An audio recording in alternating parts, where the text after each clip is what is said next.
I thought, since we're now at the halfway point, and we're all the way through the first 2/3 of the first chapter of our 3 chapters, I thought it might speed us up a little bit if we had a outline, both of the Sermon on the Mount and of the Sermon on the Plain, in front of us.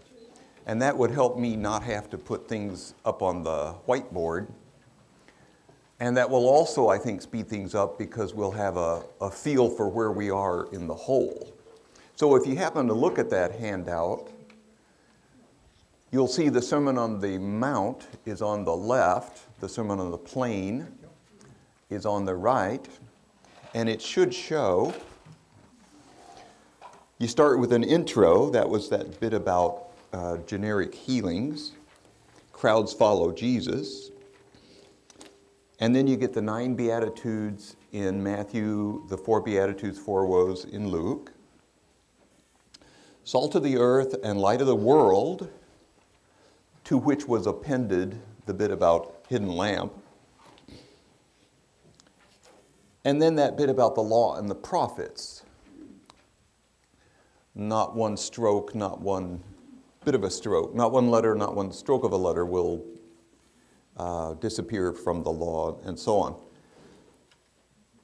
We then started noticing paragraphs in which Jesus contrasted what the Old Testament said to what he said. It was said to the men of old, "You shall not commit murder, but I say to you, do not even be angry."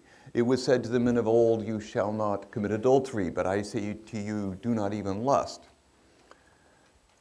If we were to look from here to the end of chapter 6 of Matthew, we would discover that there are 6 paragraphs that begin in this fashion. They all have that same grammatical structure. It was said X, but I say to you Y. These are known as antitheses. Thesis is Latin for sentence, and anti means opposing. So these pairs of opposing sentences, there are 6 of these, and traditionally this whole section, the second half of chapter 6 of Matthew, is known as the 6 antitheses. We made our way through the first 3 of them, second half of last evening. We saw the 2 that I just mentioned, and we saw that in those, Jesus moves from external act to interior intention. He moves from effect to cause. He moves from relatively easier to relatively harder command. The 4th, however, which we're now ready for, is a bit different. Let's go to Matthew chapter 5, and we want verse 33. Again, you have heard that it was said to your ancestors, "Do not take a false oath, but make good to the Lord all that you vow." But I say to you, do not swear at all, not by heaven, for it is God's throne, nor by the earth, for it is its footstool, nor by Jerusalem, for it is the city of the great King. Do not swear by your head, for you cannot make a single hair white or black. Let your yes mean yes, and your no mean no.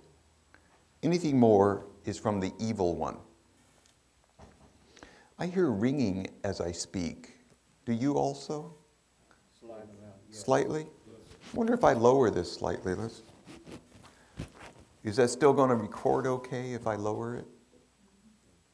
Let's see if that helps. Yeah, it seems to have, don't you think?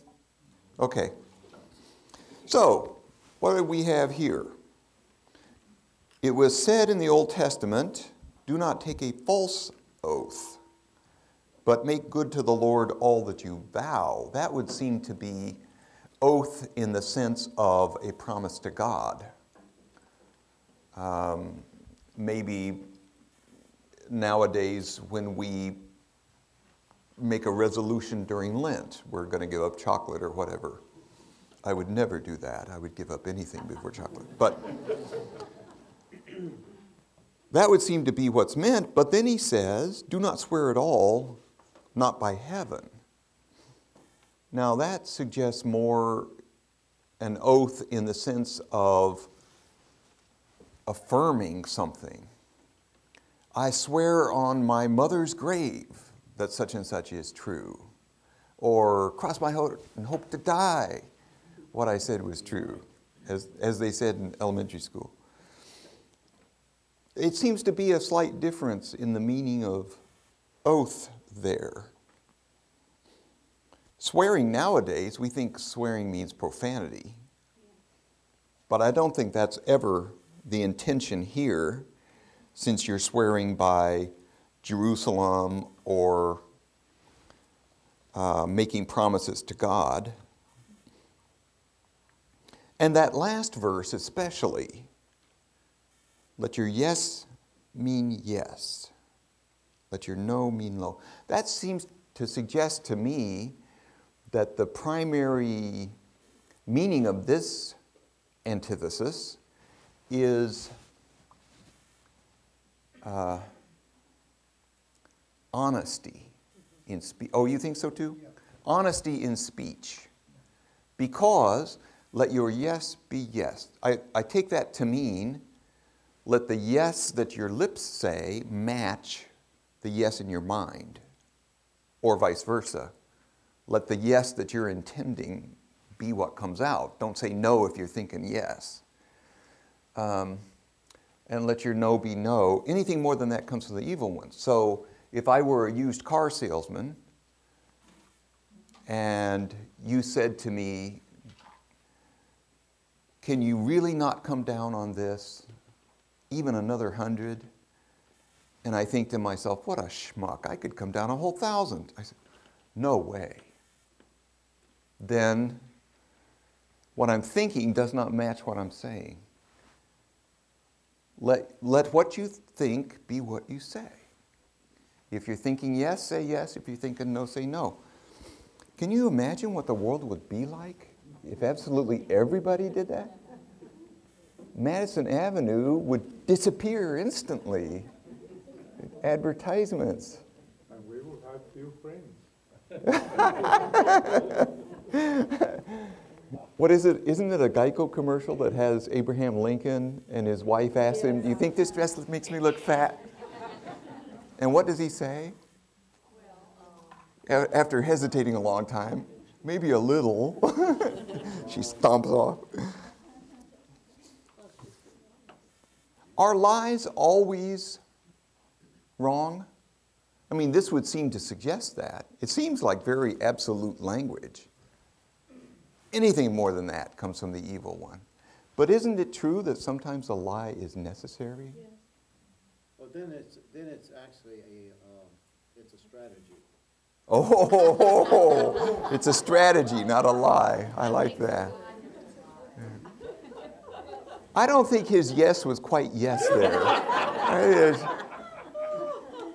kind of a weasel word. I mean, if you're trying to hide, someone from the authorities, Like in Nazi Germany. Yes. Suppose that you're hiding a Jew in your basement and a Nazi knocks on the door. You open it and he says, do you have a Jew in the basement? What would you say? Who, me? Why would I have a Jew in the basement? Serious?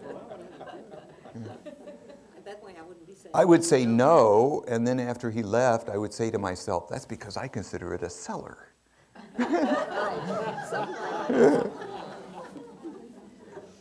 No, I had this argument actually, or discussion, with a philosophy professor at the University of St. Thomas who argues that lies can never be justified. The truth is such an important value that and I brought up the exact example you did, which I just related. I still think that there probably are times when it's okay to lie. I think God would allow that. Yeah, perhaps it's a matter of context. Yeah. For example, a salesman, according to the law of today, does not have to say the truth, can lie. And legally, it's not lying. If you take a salesman to court because he said something that was not true, your case is dismissed because that is self-talk. So I think it's context. This refers when we're talking about a serious matter where the answer is expected to be truthful, perhaps, I don't know. Yeah. Although what is legal and what is ethical don't always match. You can't just go by what's legal to determine what's ethical. Yeah. Yeah. Jeff? Oh, I was just going to say the relationship between love and truth is something you have to take sometimes in a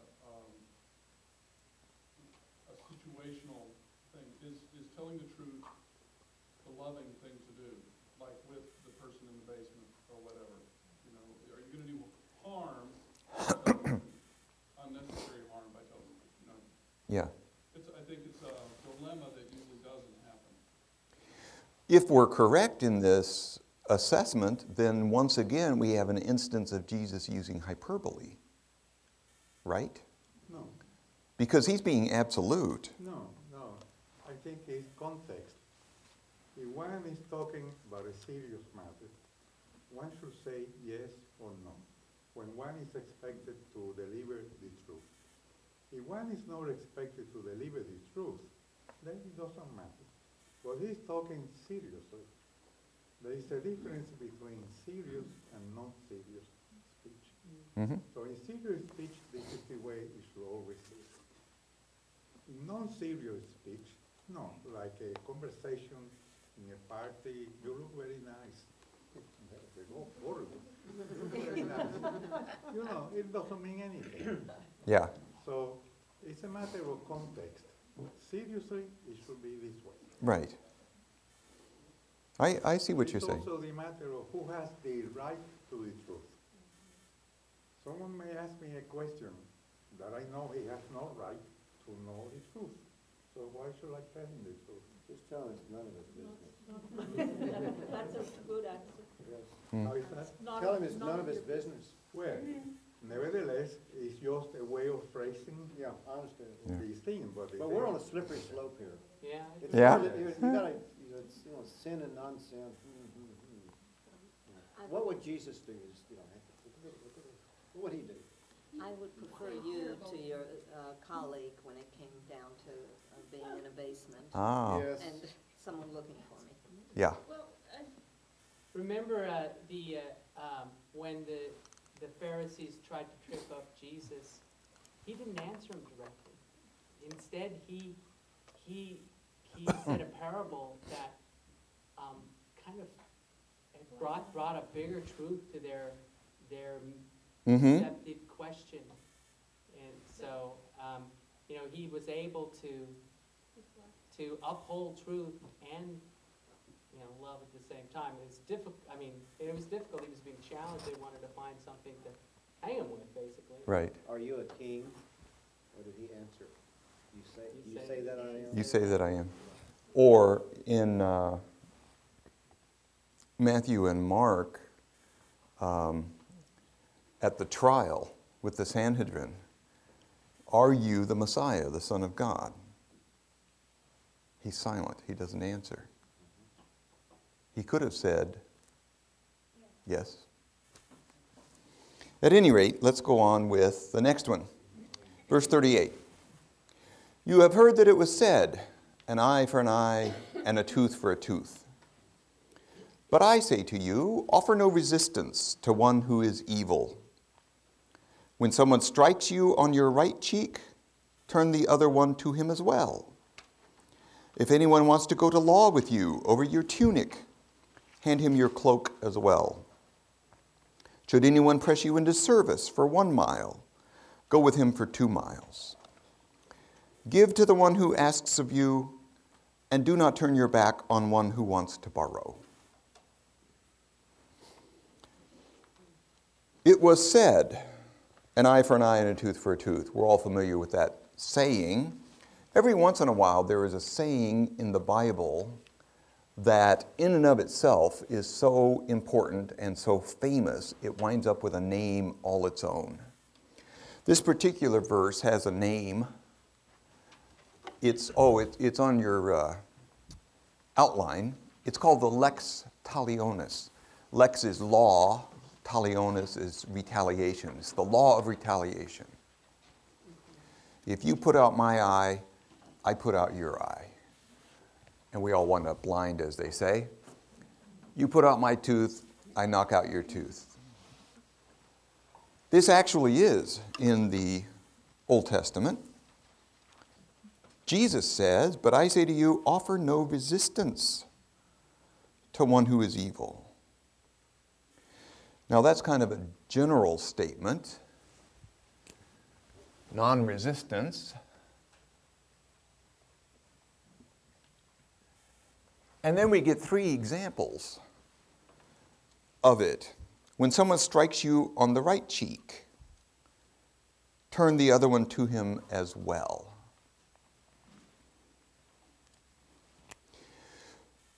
To strike on the right cheek, stand up for a second, would you, sir? I didn't expect that. Okay. Now, if I want to strike you on the right cheek, I would have. Yeah, how would I do that? Your right cheek is over here. Because you are left-handed. Ah, They were left-handed, you get struck on the right yeah. cheek. So I would strike you with my left hand, correct? Yeah, right. Yeah. Unless I wanted to backhand with the right, but I do the backhand with the right, I'll run. in Jesus' world, first century Palestine, just as in most Middle Eastern countries today, the left hand is considered unclean and the right hand is considered clean. So the fact that it specifies right cheek implies a big insult it's not just violence being done to you, but it's an insult being done to you. Nevertheless, Jesus says, turn to him the other one also. If anyone wants to go to law with you over your tunic, hand your cloak over as well. In Jesus' day, first century Palestine, the average person wore 4 items of clothing. In addition to sandals, they had on a loincloth, equivalent to underwear today.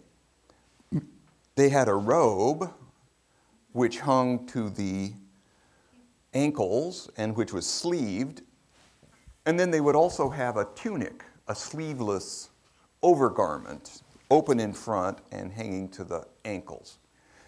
So, in effect, what Jesus is saying is, if this person demands your tunic, give it to them, but then also take off your robe and hand that over too.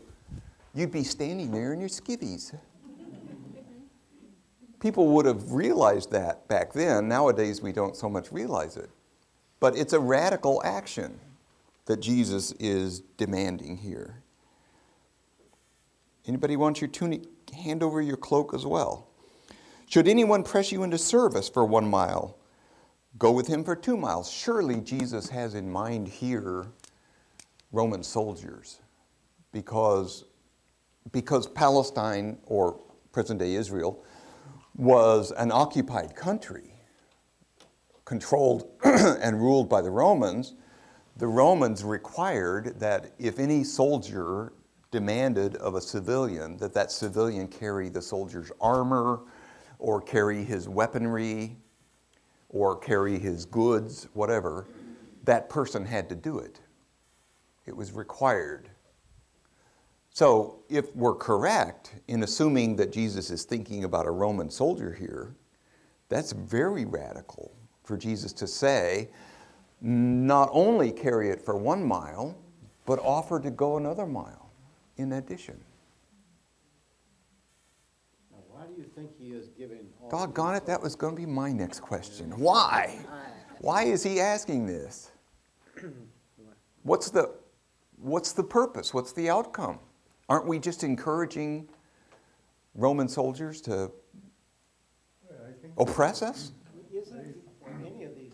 there is an overall purpose of substituting the old law with a new law, a new covenant. So this is part of all the breaking away with the old law. because the leo talion, you know, in a way, when it existed, was very merciful. So today, we say an eye for an eye, that's cruel. No, at that time, it was merciful, because the normal thing was to eliminate the person and his family. So it was limited to only the same damage they did to me. I could not do more, which was the standard. Now, Jesus is making a difference between a new covenant and an old covenant. And this is part of many things that he does and says to make clear the new age is dawning, the new covenant, and I am making the new covenant. Go ahead. One here seems to me to be the cases of Mahatma Gandhi's Yeah, that occurred to me too. And I also thought of Martin Luther King. But is this non-resistance? I mean, that's what the general statement was, right? Do not resist one who is evil. But then what does he give examples of? Non-resistance, if I slapped him on the right cheek, non-resistance would be not to strike me back. Yeah. For him to offer his left, that's more than non-resistance, isn't it? I think it's Or- more than non-resistance. I believe all of these items here is like a call to something on a little higher plane of existence, or higher plane of holiness, to the extent you can take it. And eventually you eliminate your enemy who shoots at you.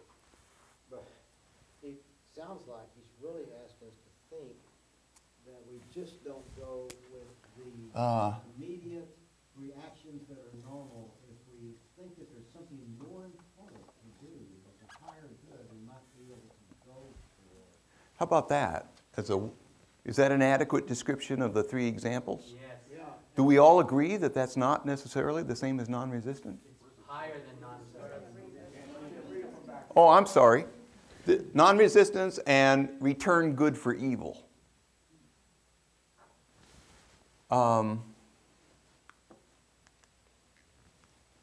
But then what about Gandhi and Martin Luther King?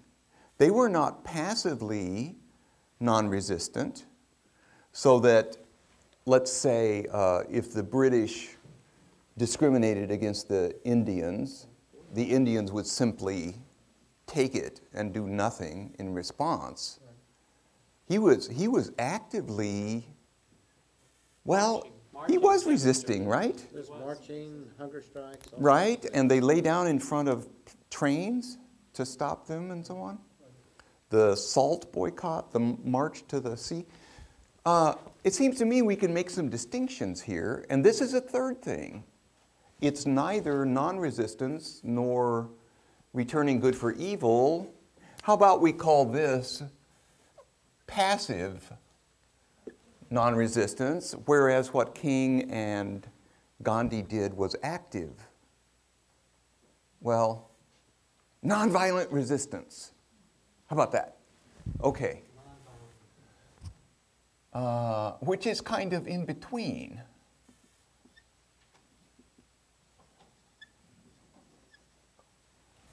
Why is it in between? Well, it's not returning good for evil, but it's not the same as passive. Is it Yeah. reliance It's upon also- It's degrees of response, right? There is No also- response, nonviolent resistance.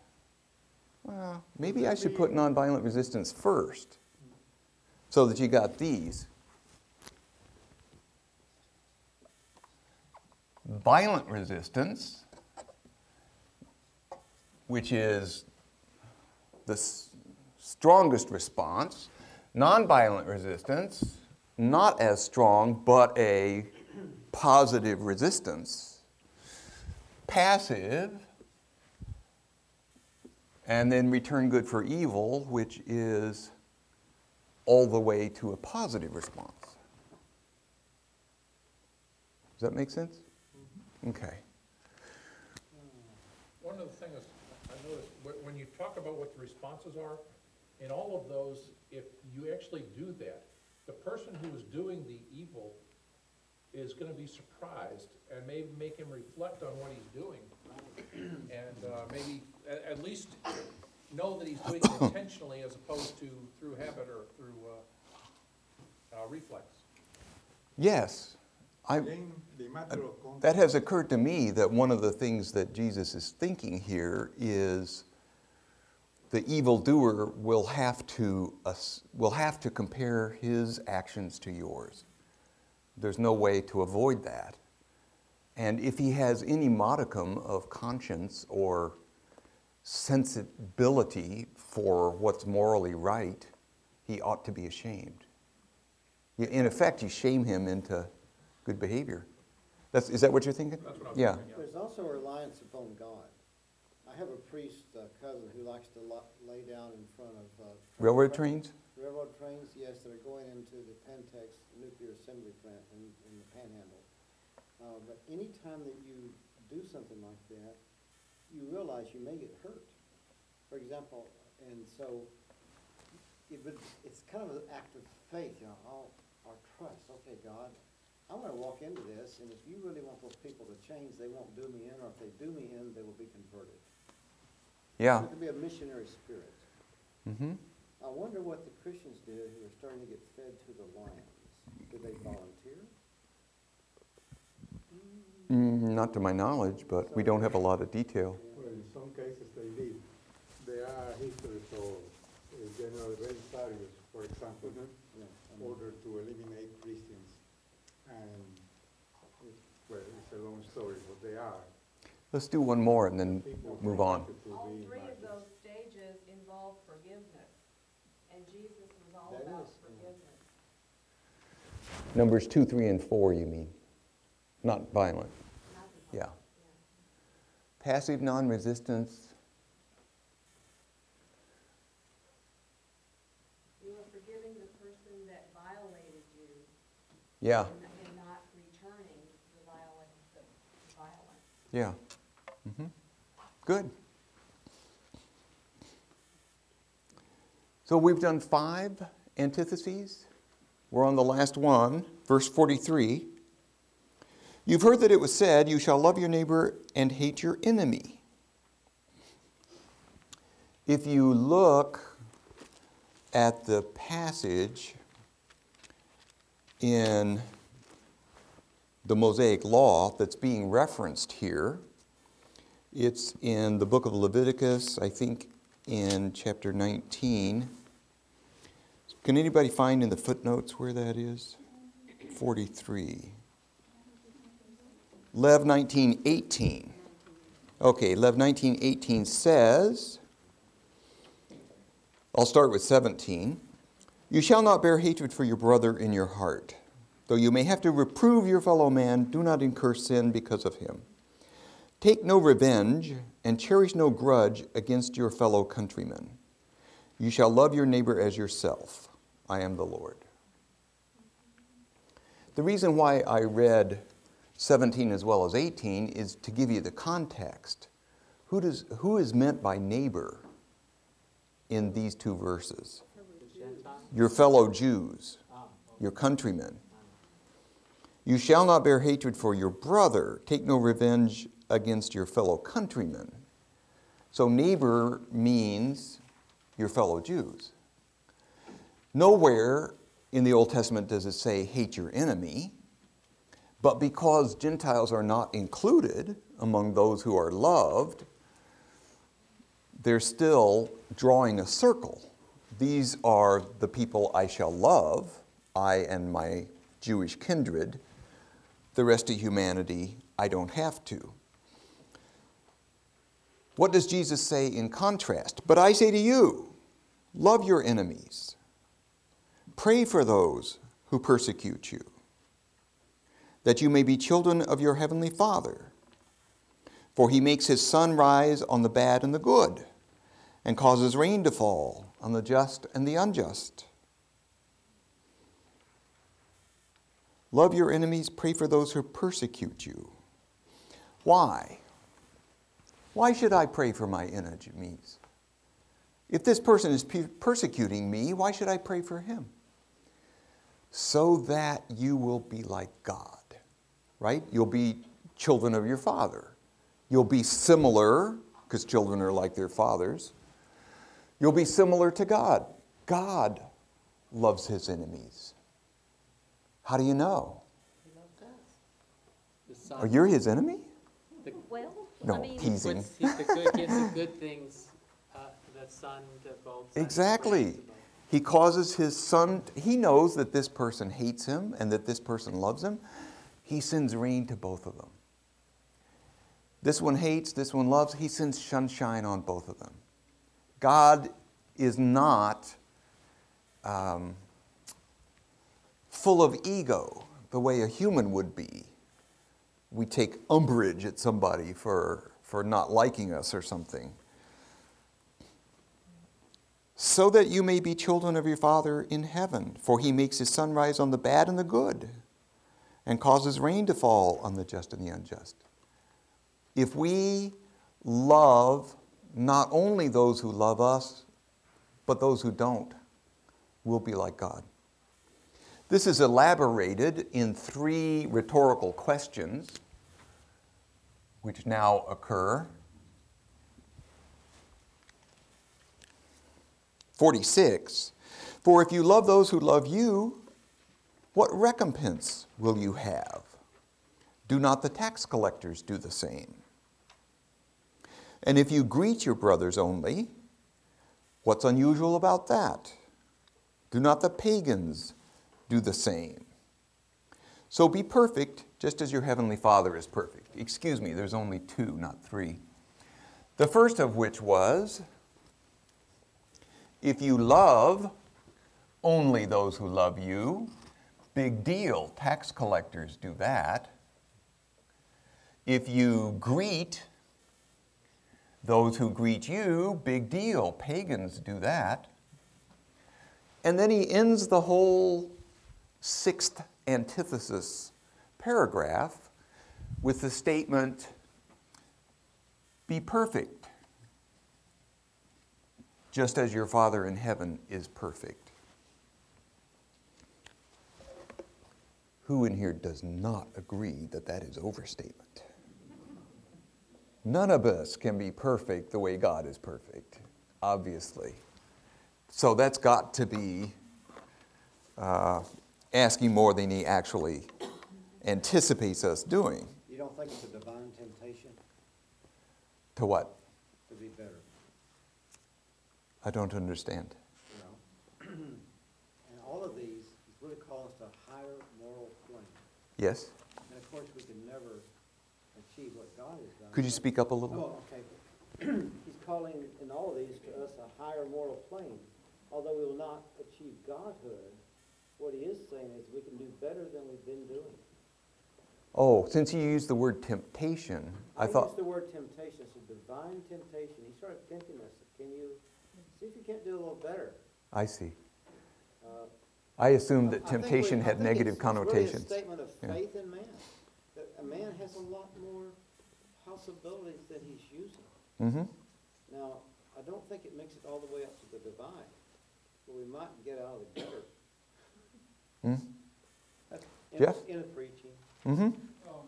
Based on Luke's parallel passage, be merciful, just as your heavenly Father is merciful, does that give us I was just going any help? to turn to that. Perfect?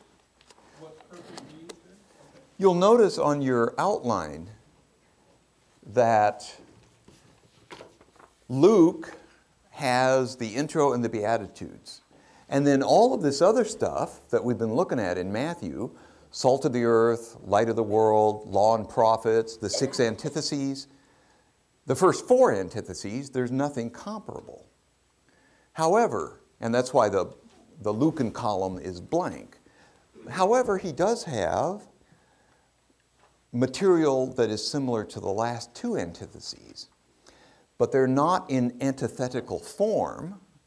They don't have that Old Testament versus what I say form.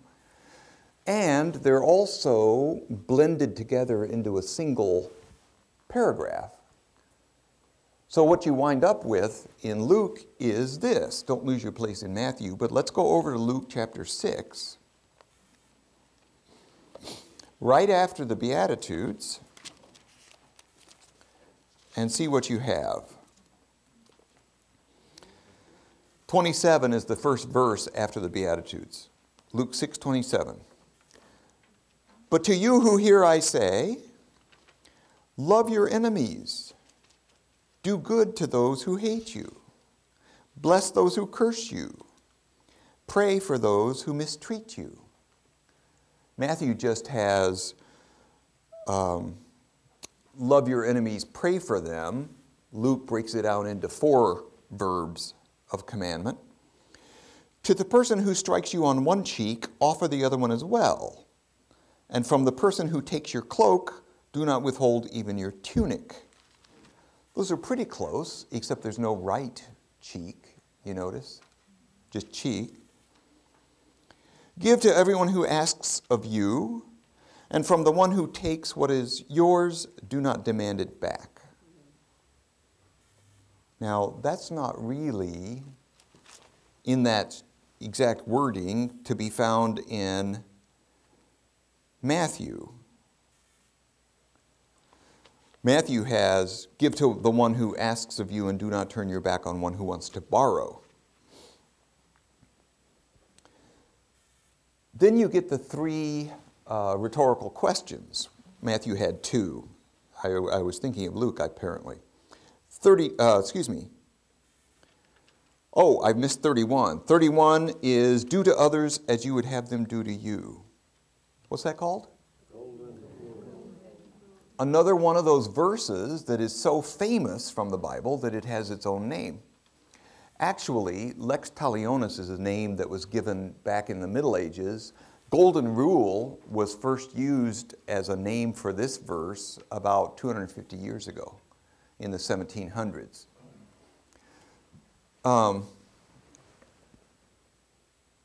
Do to others as you would have them do to you. Did Matthew have that?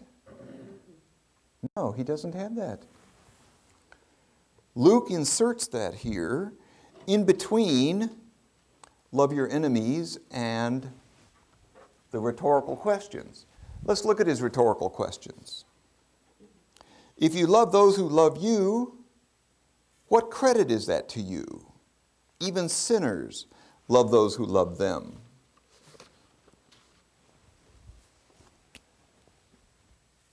If you love those who love you, big deal, even sinners do that. The second one, if you do good to those who do good to you, what credit is that to you? Even sinners do the good, do the same. Do good. And the third one, if you lend money to those from whom you expect repayment, what credit is that to you? Even sinners lend to sinners and get back the same amount. If you lend, whoop-de-doo. Even sinners do that. So we notice a difference here. Luke has, if you love only those who love you. Luke has, if you love only those who love you. Matthew, for his second one, has, if you greet or salute only those who salute you, whereas Luke has, if you do good to those, rather more generic. And only Luke has the bit about lending.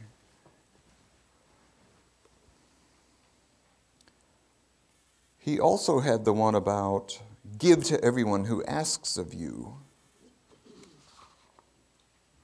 But Matthew had that as well.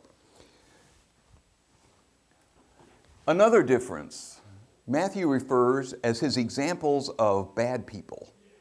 He refers to tax collectors and to pagans. Luke just refers generically to sinners all the way through. I think that reflects Matthew's Jewish background, don't you? He was a tax collector, There you go. so he knew the He knew his business. To finish off Luke here, verse 35, rather, love your enemies and do good to them and lend expecting nothing back. That's simply a summary restatement of the 3 rhetorical questions. Then your reward will be great and you will be children of the Most High. For he himself is kind to the ungrateful and the wicked. I don't know about you, I like Matthew's version better because it's got the rain and the sun, concrete, sensory data, whereas here you just got God is kind to the ungrateful and the wicked. It means the same, but it's just not as rich in imagery. At any rate, we now come to the verse that Jeff referred to, whereas Matthew had and finished off all of the 6 antitheses by saying, be perfect even as your heavenly Father is perfect. Luke has, be merciful just as your Father is merciful. Now this time I prefer the Lucan version because it's a heck of a lot easier to be merciful than to be perfect. Why do you suppose this difference exists between the 2 versions of the sermon? Because when you hear a football game and you hear it describing 2 different stations, but 2 broadcasters, they describe the same move differently. So each one is describing the same effect or event in their way. So it's very simple. Now we know either Matthew or Luke was watching a football game. There we go. All right. Exactly. I think while Jesus was traveling around for 3 years, he probably gave the same sermon 20 or 30 times, and they remembered different parts of it. Exactly. Could be, right. I have well, Matthew being Jewish and the Jewish laws, it seemed like they were just Oh, now that's absolutes, interesting. You must be perfect. You I never can't thought of that, but that's very interesting observation. Matthew having grown up under the idea, I must obey these 613 laws, I must obey these 613 laws, could have developed a kind of perfectionist personality. That's very interesting. I never thought of that. Yeah. Okay. Well, we're ready. If you'll turn back to Matthew, if you'll look at your outline, you'll notice in between the end of Matthew chapter 6 and the equivalent love of enemies stuff, non-retaliation in Luke, there is a long gap there in the Lucan column in the middle. It's the entirety of Matthew chapter 6. I said 6 earlier, I meant the end of chapter 5. The entirety of Matthew chapter 6 does not show up in Luke's sermon. We will not be resuming Luke again until next time or the time after when we finish off looking at 7. So we're now going to concentrate entirely on Matthew for a while. Before we do, however, we should say something about that inclusion of the golden rule. We passed right over that. We noted it was there, but we really didn't say much about it. It is not true that the golden rule does not occur in Matthew's sermon. It simply does not occur at this early spot in the sermon. Start looking down the Matthew column. Where is it? Middle of 7. Middle of 7? Yeah. We have the golden rule again. So, for whatever reason, Luke has it early and Matthew has it late. Let's take this opportunity to take a look at a handout. Has it been passed out? Yes. Has it been passed out? Yes. Yeah, okay, good. that I have entitled Three Great Principles of Morality.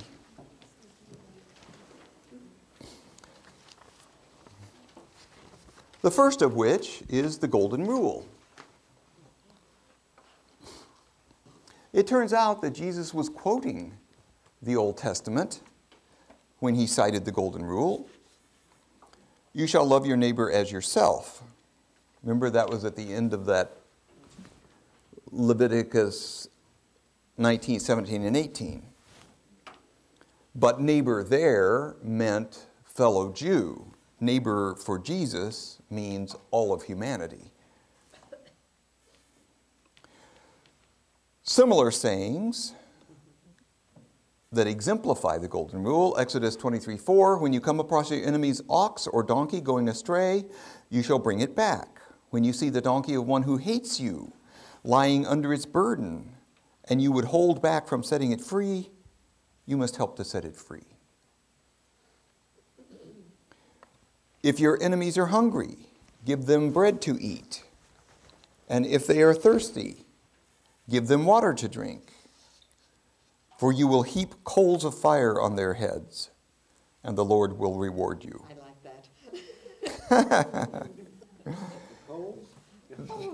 that.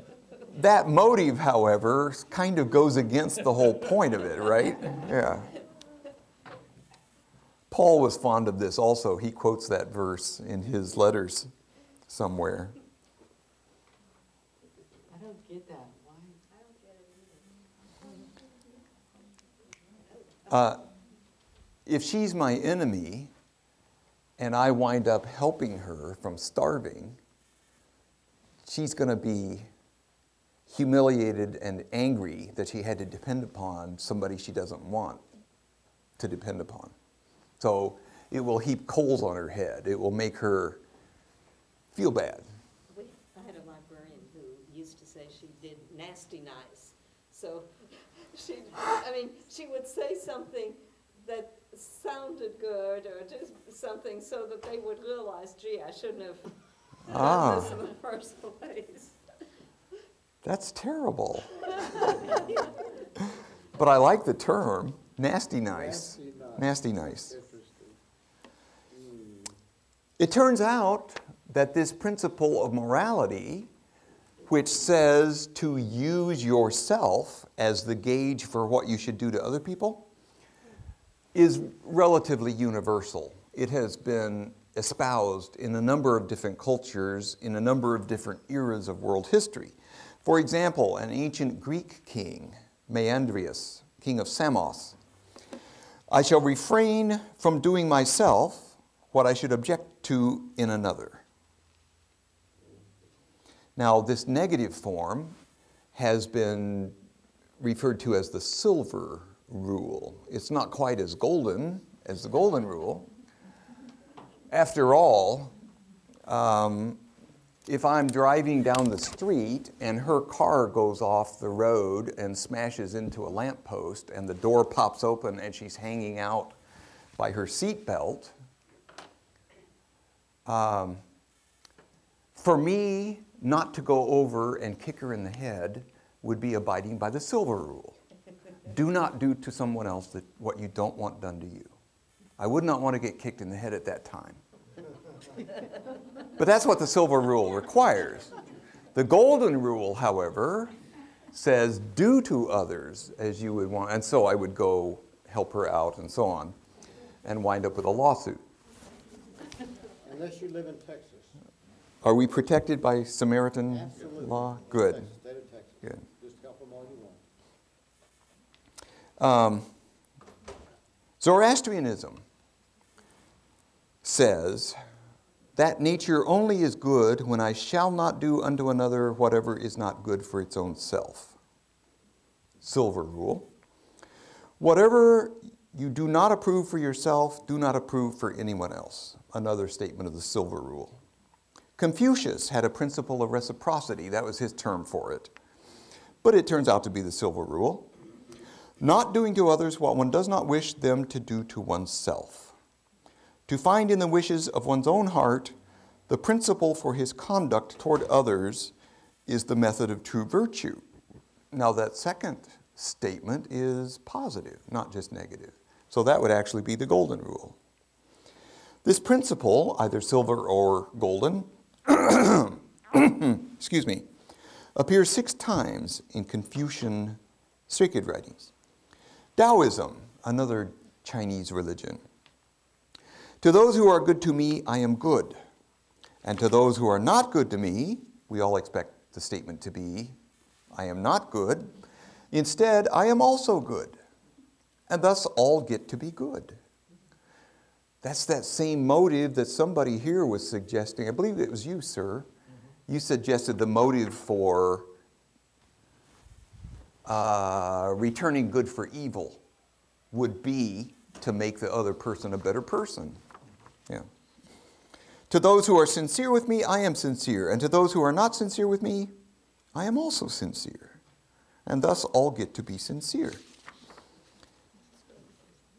Paul, for the whole law is summed up in a single commandment, you shall love your neighbor as yourself. Love of enemies also appears elsewhere in world religions and in eras of history. Back around 1300 BC, the Babylonian councils of wisdom say, do not return evil to the man who disputes with you. Requite with kindness your evildoer. Maintain justice to your enemy. Smile on your adversary. Proverbs 20, do not say, I will repay evil. Wait for the Lord, and he will help you. Taoism, recompense injury with kindness. Then you get the Matthew statement that we've just been looking at. You get the Luke statement that we've just been looking at. Oops, I skipped page 2, didn't I? Yes. Okay, but those are just more examples of the same. You can look at them yourself at home. And then page 4.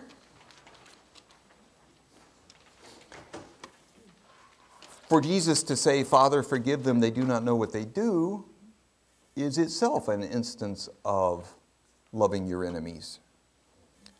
Stephen imitated him. While they were stoning him, he said, Lord, do not hold this sin against them. Paul in Romans, bless those who persecute you, bless and do not curse them. We assume he's quoting Jesus there. The words of Ahikar, which is a post-Christian Arabic manuscript, if your enemy wrongs you, show him kindness. Then we have non-retaliation, the third great principle of morality that I've included in this handout. It shows up both in Matthew and in Luke. We just got through looking at both of those. It also winds up in 1 Corinthians 6. When any of you has a grievance against another, do you dare to take it to court before the unrighteous instead of taking it before the saints? In fact, to have lawsuits at all with one another is already a defeat for you. Why not rather be wronged? Why not rather be defrauded? Yeah. On the non-retaliation of Matthew, an eye for an eye, tooth for a tooth, I know that that does come from the Old Testament. Is there any information in the Old Testament that suggests something better than that? In other words, Jesus is calling us to something better, called forgiveness. But is that found already in the Old Testament? Yes. If you look under Golden Rule, you've already got the Golden Rule in the Old Testament, Leviticus 19:18. If you look under love of enemies, you've got love your enemies in Exodus 23 and Proverbs 25. So, yeah. Is there a reason why under non-retaliation there are no other religions? There's 2 possible explanations for that. One possibility is that did not occur elsewhere to other minds than Jesus's. The more probable explanation is that all of the quotations on these 4 pages I have gathered over the last 4 decades. And so it could well be that there's other quotations exemplifying love of non-retaliation in other world religions, and I just never came across them. I don't know. Given the rather large number that I found for golden rule and love of enemies, I'm hesitant to conclude that non-retaliation does not occur except in Sermon on the Mount. So we conclude what Jesus was saying was not really new. No, it wasn't new, but at the same time, it was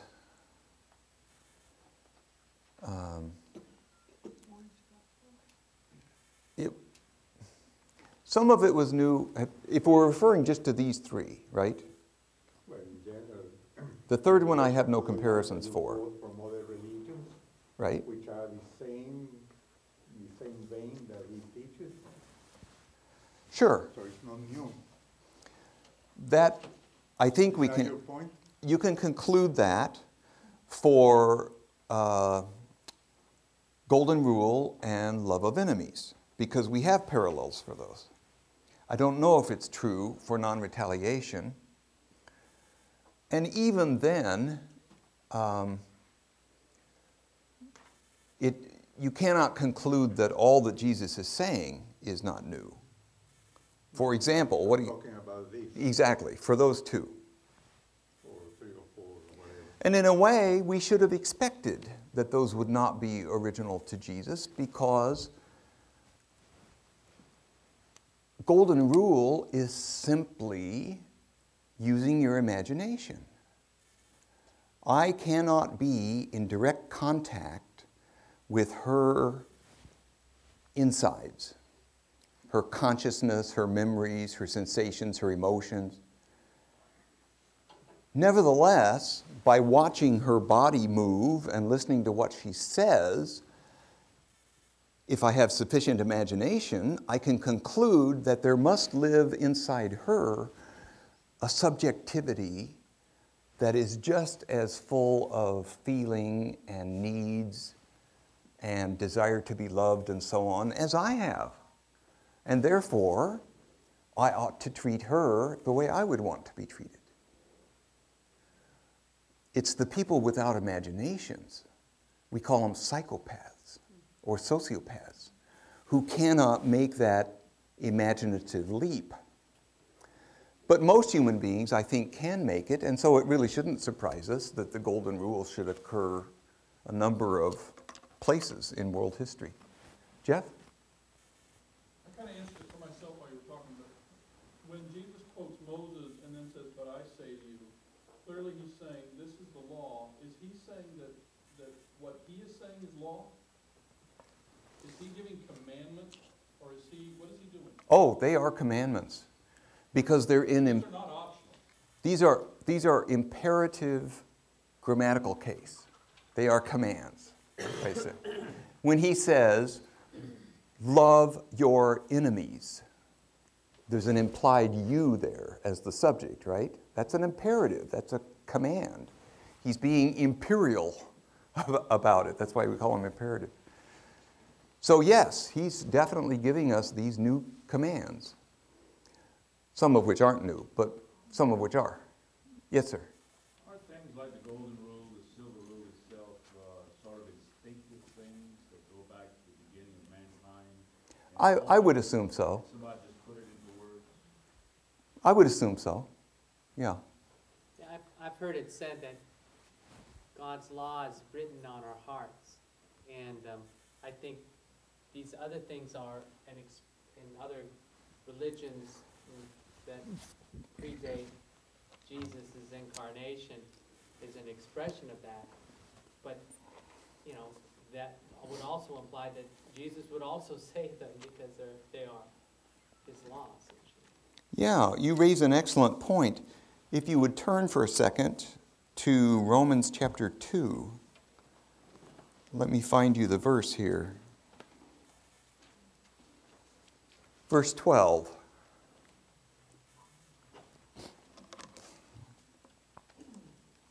I thought of this passage because of his comment, God's law is written on hearts. That's sometimes referred to as the natural law. We're born with a kind of innate set of principles as to what's right and what's wrong. And so it's part of our nature. We refer to it as natural law. Here's what Paul says. All who sin outside the Mosaic law will also perish without reference to it. And all who sin under the Mosaic law will be judged in accordance with it. It is not those who hear the law who are just in the sight of God. Rather, those who observe the law will be justified. When the Gentiles, who do not have the Mosaic law, by nature observe the prescriptions of the law, he's here thinking the ethical, not the ceremonial, aspects of the Mosaic law. When Gentiles by nature observe the ethical principles of the Mosaic law, they are a law for themselves, even though they do not have the Mosaic law. They show that the demands of the law are written in their hearts, while their conscience also bears witness, and their conflicting thoughts accuse or even defend them on the day when, according to my gospel, God will judge people's hidden works through Christ Jesus. Paul is referring here to the fact that all human beings are born with some sense of what's right and what's wrong. And those who never learn commandments that correlate with what's truly right and truly wrong, nevertheless, if they act according to that innate feeling for what's right and what's wrong, God will judge them mercifully. So that's the anonymous Christian. That's a phrase by Karl Rahner, right? And he used a text just like this to come up with that idea.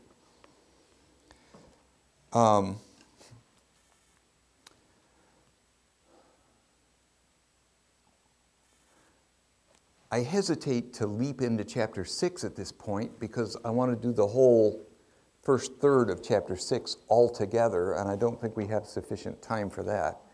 But we got 5 minutes left. Anybody want to talk about anything? How about them rockets? Oh, it's Yeah.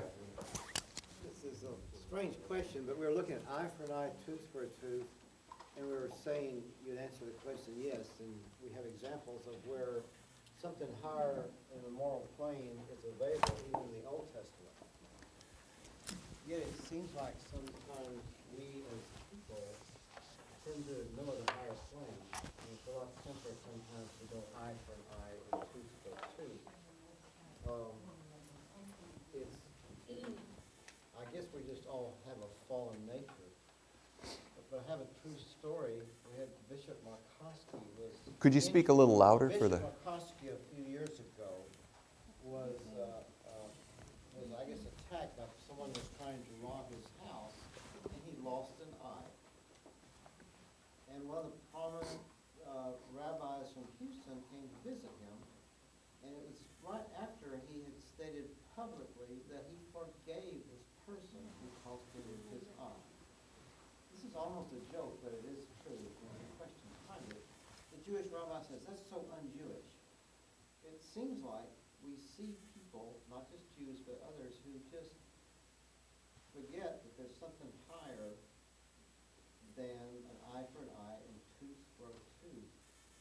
And I just wish it weren't so, but I don't understand why we do that, except that we just sort of don't want to change. Mm-hmm. And it's simpler to live on a lower plane. Yeah. There's pride. Mm-hmm. Selfishness. You have to become humble.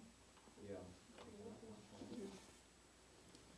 It's certainly the case, and the church teaches, that in addition to natural law, which is that innate birthright sense of right and wrong, we've also got original sin. So he's right when he says we wind up conflicted in our thoughts.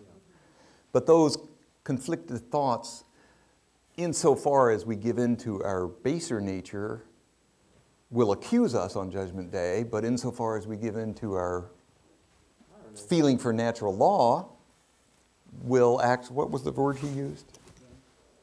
Defend? Yeah, defend us. Yeah. Yes. Yes. And this is just a question. You know, sometimes I work with kids, and I might want to explain the Ten Commandments to the kids and the Golden Rule to the kids. And this is just a question if this is the right approach.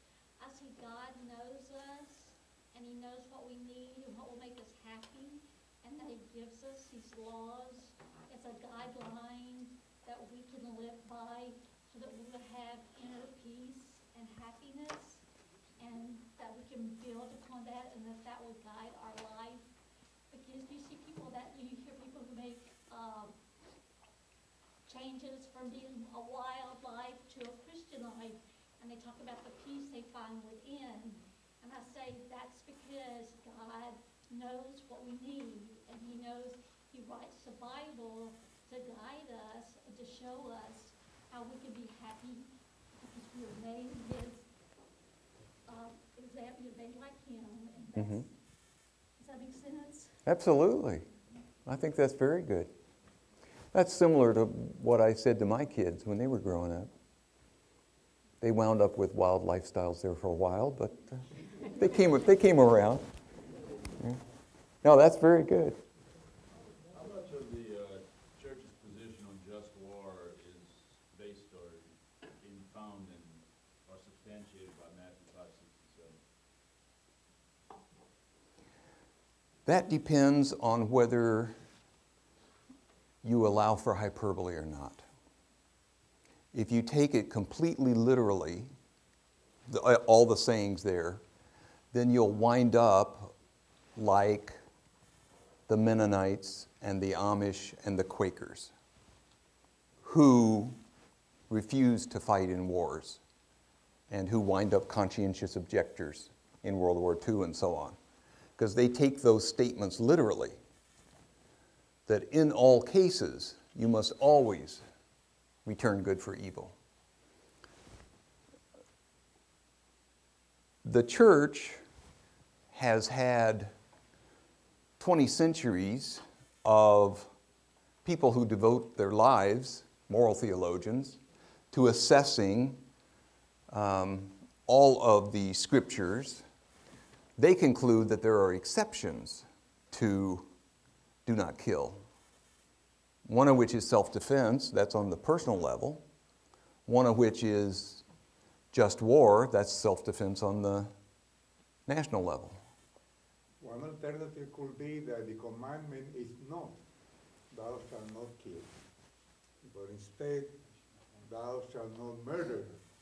Because if we go to the Old Testament, right there, with 10 commandments, and one says, thou shalt not kill, and we see the Jews exterminating people and animals, even the animals, all the time. So either God is whimsical, and I don't think He is, or the translation is incorrect. I too think the translation is incorrect. Yeah. Don't kill, don't murder. And perhaps I should have said murder. Kill the innocent. Right. Perhaps I should have said murder.